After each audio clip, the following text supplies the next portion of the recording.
आरती। जब भी आप आरती करें, पहले भगवान के सामने बनाने का प्रयास करें, यानी में घुमाएं। आरती को कितनी बार घुमाना चाहिए? आदौ पाद चतुष्तले च विष्णोः द्वौ नाभि देशे मुखबिम एकैम सर्वेषु चांगेषु च सप्तवाराः नारार्तिकम भक्त जनस्तु कुर्या। सबसे पहले भगवान के चरणों की 4 बार, नाभि की 2 बार, मुख की 1 बार, फिर भगवान के समस्त श्री अंगों में यानी सिर से चरणों तक 7 बार आरती घुमाएं। इसका कारण है 4 + 2 + 1 + 7 14। इस तरह से आरती करने में 14 भवन जो भगवान में समाये हैं, उन्हें तक आपका प्रणाम पहुंचता है। आरती हमेशा श्री चरणों से ही प्रारंभ करनी चाहिए।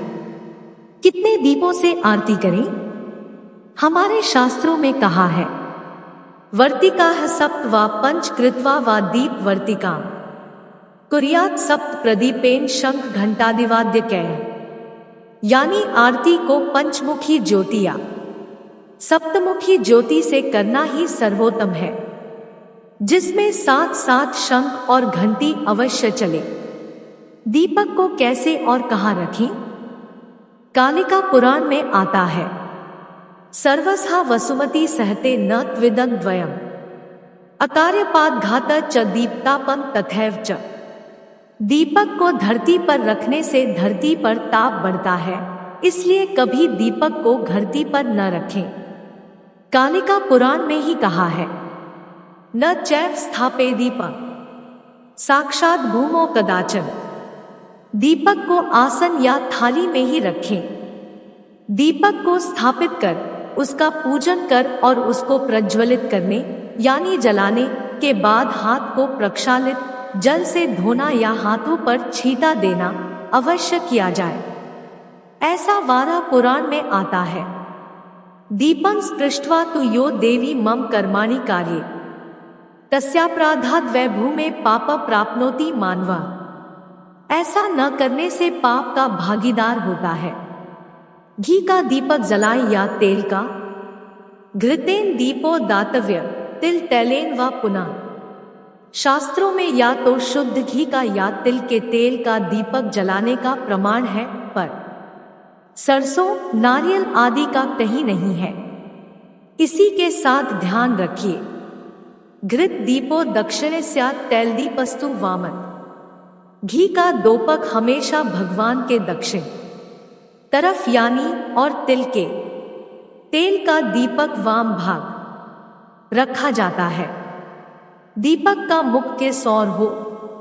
आहानिक सूत्रावली में आता है, आयुर्दा प्रांगमुखो दीपो धनदा स्यादु उदंग मुखा प्रत्यंग मुखो दुख दोषो हानिदो दक्षिणा मुखा। दीपक का मुख पूर्व दिशा में होगा तो वह आयु बढ़ाने वाला होगा, उत्तर की तरफ वाला धन धान्य देने वाला होता है, पश्चिम की तरफ दुख और दक्षिण की तरफ हानि देने वाला होता है, डॉट। अब अगला प्रश्न है कि कौन सी बाती? घी के दीपक में हमेशा कपास, रुई की बाती और तिल के तेल में लाल मौली की बाती लगाई जाए, इसके बारे में शास्त्र कहता है, दीप घृतं दक्षे तैलयुक्त च वामतः दक्षिणे सितावर्ती वामतो रक्तः वर्तिका। परंतु घी को तेल के साथ मिलाकर कभी भी दीप में न डालें। दीपक की लौ कैसी हो?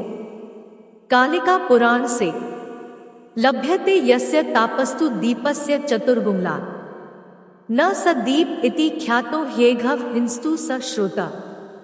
अगर दीपक की लौ 4 उंगल से ये ऊपर का ताप दे रही है, वह दीपक नहीं, अग्नि है।